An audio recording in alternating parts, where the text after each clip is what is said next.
Wesh les gars, bien ou quoi, tranquille? Salam alaikum à tous les musulmans. Et que Jésus-Christ soit avec vous pour tous les chrétiens. Bon bah comme vous le savez, l'album de Riska est sorti. Donc je me dois de faire une petite vidéo pour vous dire ce que j'en pense de tout ce qui s'est passé dans l'album. Bon, j'ai eu beaucoup de messages Instagram. Donc c'est par rapport à vous les gars que je fais cette vidéo là. Parce que vous m'avez réclamé une vidéo de ça et tout. Donc bon déjà, l'album est lourd, hein. L'album est lourd, j'ai pas tout écouté. Je vais pas faire le mec écouter tous les sons, c'est pas vrai. Mais voilà, j'ai écouté une bonne partie des sons. Et j'ai kiffé les gars. Bon pour moi le meilleur son c'est Bopé. Big Riska aussi c'est pas mal, c'est bien, c'est très très fort, c'est puissant. Bopé, Big Riska, le feat avec Bosch j'ai aimé. Voilà, ça a donné du sale. Le feat avec Gims j'ai pas trop aimé, je sais pas pourquoi, j'ai pas trop kiffé, je sais pas. Je sais pas si c'est parce qu'ils ont pas. C'est pas du rap, c'était de la chanson quoi. Le feat avec la meuf, je sais plus c'est quoi son nom là. J'ai pas écouté aussi. Il faut que je continue à écouter l'album. Mais voilà, la review, dans l'ensemble, j'ai écouté une dizaine de morceaux, j'ai trouvé que c'était propre. Et je comprends pourquoi les gens sont jaloux et pourquoi les gens voilà, ne lâchent pas Caris. Je pense que Booba ne va jamais le lâcher parce que bon, c'est vrai que dans le son réussite, c'est vrai que Bopé, pour moi c'est le meilleur son. Mais réussite, j'avoue que... Non, je dirais c'est réussite le meilleur son, c'est réussite. Pourquoi? Parce qu'il se livre.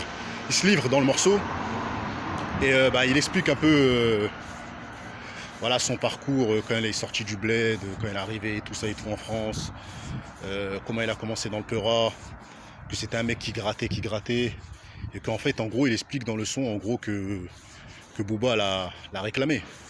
Parce qu'il faut savoir que les gens ils disent que c'est Booba qui l'a fait, mais moi j'oublierai jamais que c'est Booba. En fait il faut comprendre le sens du morceau. En gros, il n'a jamais dit qu'il était au-dessus de Booba, il a juste dit que lui, il faisait ses bails et que Booba est venu à lui et qu'après Booba a voulu le façonner, c'est-à-dire le faire à son image. C'est-à-dire, il lui a donné des conseils, il a fait ce qu'il avait à faire avec lui et à un moment, il lui a demandé d'insulter des gens et lui, il s'est dit que voilà, il s'est dit qu'il va trop loin, moi je suis là pour ma zik. Et voilà, après c'est parti en couille. Donc moi, personnellement, on va aller là où il y a de la lumière parce que je suis dans les ténèbres, hein. Je suis dans le noir. Donc voilà, moi personnellement je comprends un peu Caris. Parce que tu veux péter dans le rap. C'est pas pour ça que tu dois te prostituer, tu vois ce que je veux dire ou quoi. Donc ce qu'il a fait, moi je trouve c'est une attitude d'un homme. Je sais qu'il y a beaucoup de Renois qui veulent percer, ils auraient donné leur seuf. Vous voyez ce que je veux dire ou quoi, ils auraient donné leur seuf et ils auraient fait ce que Booba leur dit. Mais il faut savoir que Boulby, à l'époque, quand elle était avec Lunatic, il voulait faire des sons avec des meufs. Et voilà. Les mecs là, les Ali, Géraldo, les mecs de son équipe ne voulaient pas.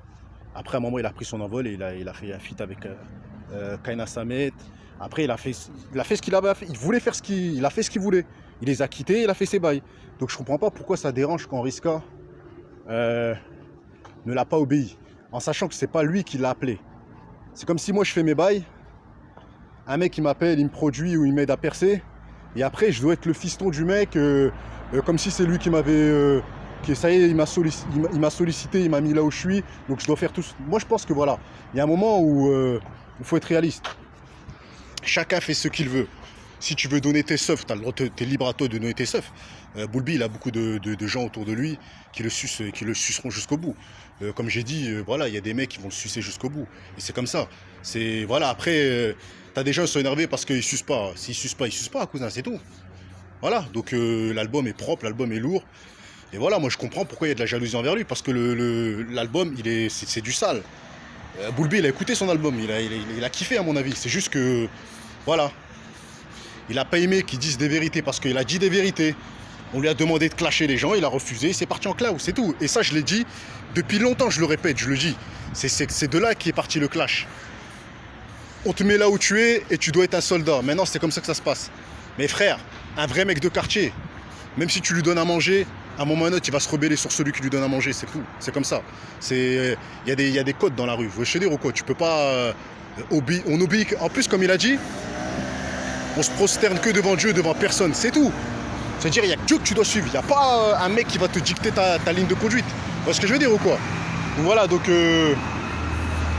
perso, moi je pense que voilà, je pense que ça va jamais s'arranger entre eux. Mais tout ce que je sais, c'est que ça va jamais finir comme Biggie et Tupac. Je pense qu'un jour ou l'autre, il y aura une deuxième bagarre. Et que voilà, voilà, on saura qui est le plus fort. Je pense qu'il y aura une autre bagarre parce que c'est sûr, s'ils se recroisent, ça va se retaper. Après, il n'y aura pas de mort, les gars. Il n'y aura pas de mort. Donc voilà, donc moi personnellement, je trouve qu'il y a un moment où chacun doit faire sa life. C'est-à-dire, lui fait sa vie, puis l'autre fait sa vie. Ils n'ont pas à se calculer en vérité. Vous voyez ce que je veux dire ou quoi? Ça y est, pour moi, c'est du temps passé. Maintenant, c'est le talent qui parle. Caris, il a prouvé qu'il est revenu avec un album lourd. Moi, je serais lui, je parlerai même plus de Booba. Voilà, je le calcule même plus. Il dit ce qu'il a à dire, il dit ce qu'il a à dire. T'avances, frère, t'as percé, t'as réussi dans la vie. T'avances, point à la ligne. C'est ça la vie, mes frères et sœurs. C'est pas toujours de regarder ces clashs à l'ancienne. Si je devais en regarder dans mon rétroviseur, avec les gars avec qui je me suis clashé ou bagarré, frère, j'en ai pas fini. Je reviens toujours en arrière et j'avance pas dans la vie. Vous voyez ce que je veux dire ou quoi? Donc voilà, donc pour moi, c'est l'un des meilleurs albums trap. C'est même le meilleur pour moi. Et vu que c'est le boss de la trappe, on ne peut pas dire qu'il y a plus fort que lui. C'est le boss, mes frères et sœurs. Vous voyez ce que je veux dire ou quoi? L'album, il est lourd. J'ai pas tout écouté, mais ce que j'ai écouté, c'est du sale. Tu vois. Donc voilà, donc c'est une petite vidéo pour vous, les abonnés. Donc voilà.